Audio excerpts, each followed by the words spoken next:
Ayan. Ramadan, kung tatawagan daw siya ng jowa niya, kung bawal daw yung phone, ganyan-ganyan, etc. etc. First of all, gusto ko lang i-congratulate ang jowa mong Muslim, kung anong lahi man yan, Indiano ba? Yan.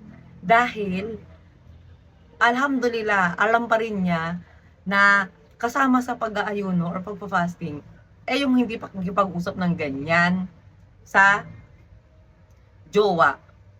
Dahil, sa Islam, kung di mo pa alam, kung alam mo naman din, sasabihin ko lang uli, wala kasing boyfriend and girlfriend relationship sa Islam. So, yun pa lang, haram na ang relasyon ninyo. Ayan. Yun lang. Siguro, hindi ka tatawagan nun dahil nga, hindi lang, sa Ramadan kasi kami mga Muslim, hindi lang kasama sa pag-aayuno namin, yung pagkain lang.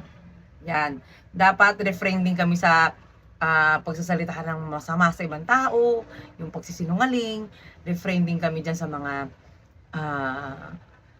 alam niyo yun, kami nga mag-asawa, hindi kami pwedeng maghawakan ng ganyan, yung may intimacy, yan, bawal yan sa oras ng fasting namin everyday.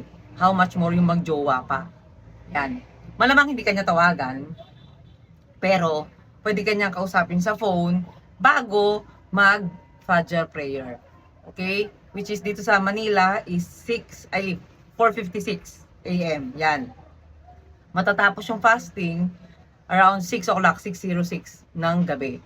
Yan, pwede na siyang tumawag. Ganyan. Tanungin mo or i-check mo rin sa Google kung anong oras ang prayer times sa kung saan man yung jowa mo ngayon, kung sa India ba, tingnan mo. Basta bago siya mag-Fajr prayer, tsaka after na Maghrib prayer, pwede na. Pero may mga Muslim na tulad namin, after Maghrib prayer, kakain na kami saglit, magdadasal kami. Tapos, mabilis na kasi yung pagitan nun nung next prayer Tapos magdadasal ulit. Kasi mostly ang mga Indianong lalaki, religious sa mga ganyan, lalo na ang month ng Ramadan. So, konting pag-unawa lang sa sitwasyon ng iyong jowa. Dahil inshallah, kapag kayo yung mag-asawa na, susuportahan mo siya sa mga ganyan. Mga yan, pwede daw bang mag-asawa ang isang, pwede daw mo mag-asawa, pwede daw bang mag-revert sa Islam yung isang Kristiyano babae kahit kahit wala daw siya kasawang Muslim. Ito nililinawin ko lang sa inyo, yung mga ganitong sagot, ay mga ganitong tanong, kaya ko bang sagutin, pero yung mas malalim na katanungan nyo about Islam, punta kayo sa mga scholars. Yung talaga yung mas karapat-dapat na tanungan nyo. Dahil sila talaga yung may knowledge, mas malalim na knowledge sa Islam. Okay? Pero yung mga ganitong bagay, kaya ko naman sagutin siya.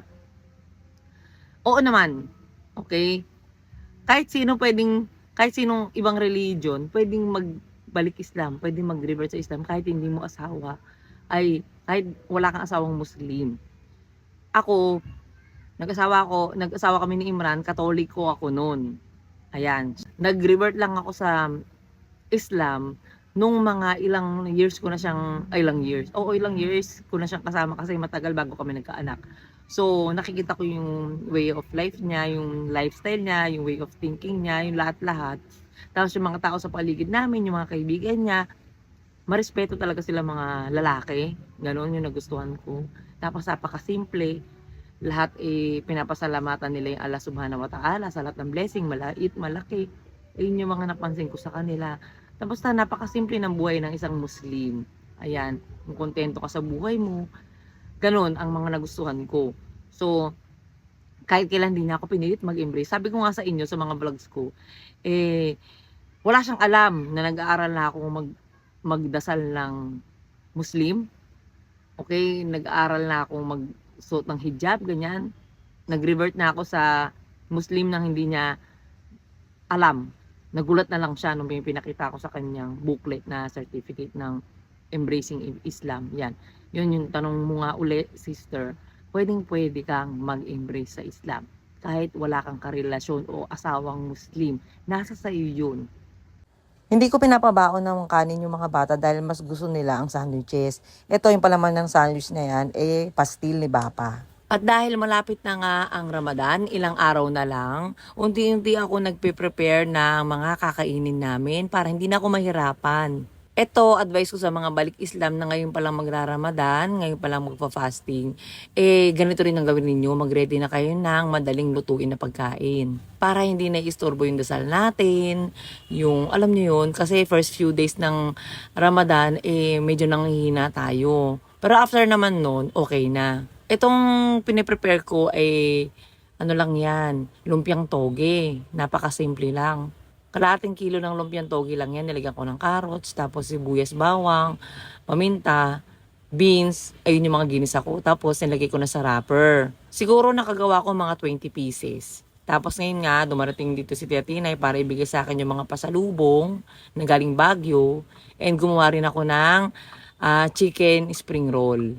So, ayan. Ito yung isa sa mga pasalubong ni Tia Tinay na paboritong-paborito ko galing Baguio. So, ayun lang mga be. Till our next vlog. Bye! Sinabi ko sa mga vlogs ko na girlfriend and boyfriend relationship ay haram sa Islam. So, may nagtanong kung paano nga ba kami ni Imran before.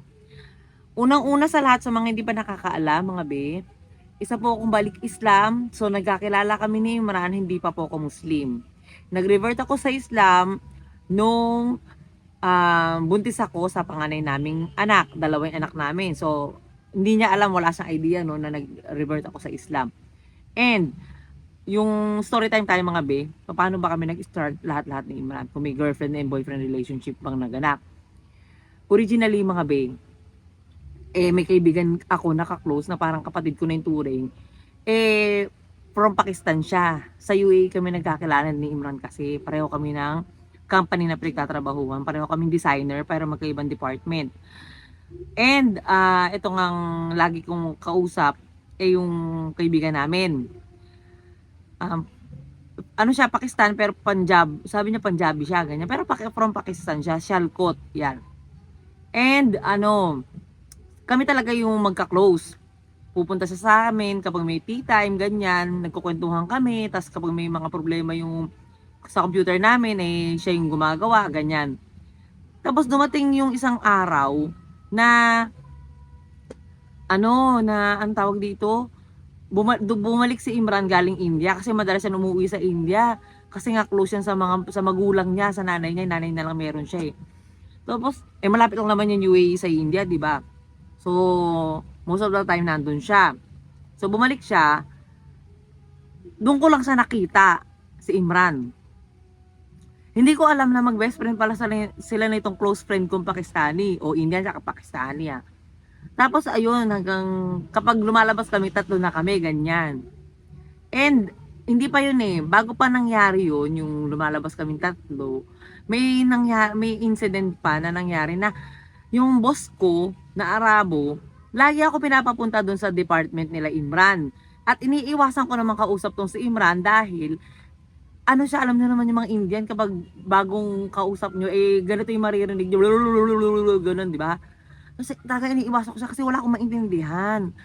Hanggang yung kaibigan ko ng Pakistan, siya nga yung yung interpreter niya. Basta kapag may sinasabi si Imran, siya yung nagtatranslate sa akin ng mabagal. Alam niyo naman yung mga Pakistani, mabagal silang magsalita. Sila magsalita, sweet, ganyan yung dating nila. Tapos Imran mabilis magsalita yan. Tapos ayun niya yung start ng friendship namin.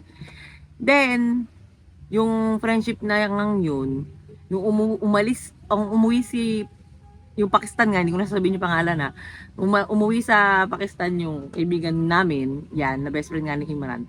Sinabi nga niya na 1 month daw siya doon, tapos si Imran na lang muna yung bahala sa akin, ganyan. Kaya yun, si Imran siya yung talagang puprotekta sa akin doon, sa kumpanya. Kapag wala akong masakyan, siya yung maghahatid sa akin. Wala naman siyang sasakyan noon. Taxi, ganyan, ihahatid niya ako. Doon talaga nag-start. And then, nilapit niya ako sa mga kapatid niya, sa nanay niya, ganyan. Laging kapag may kinakausap sila, nagkakausap sila, sinasabi niya, si Sai, ganito, ganyan, nagkakwento. Tapos, basta gumawa siya ng way para maging close kami ng mga kapatid niya babae sa India. Ganun yung nangyari. Yung dumating yung time na pinapapunta ako nung mga kapatid niya na babae kasi may kakasal nga sa kanila, yung kapatid naman niya lalaki. Doon na yung time na gusto pala ako ni Imran ipakita sa nanay niya para makakuha ng approval na hindi ko alam. Tapos pagbalik namin sa UAE, sinabi na lang niya na magpakasal kami. Kaya nagulat ako. Since syempre, mabait naman na tao si Imran, hindi na ako nagdalawang isip. Syempre, di ba? Tsaka medyo may edad na yata ako noon, 28 na yata ako noon, 27. Tapos siya nasa 31 yata, 32 ganyan. Yung mga parang bagay late bloomers na. Yun, nagustuhan ko naman yung pamilya niya, tsaka lalo na yung nanay niya. Gusto daw ako ng mama niya. Yun nangyari. Kaya wala talaga kaming boyfriend-girlfriend relationship. Kasi pagbalik namin ng UAE, nagpaalam na rin siya sa mami ko tsaka daddy ko at inayos na namin yung kasal namin doon.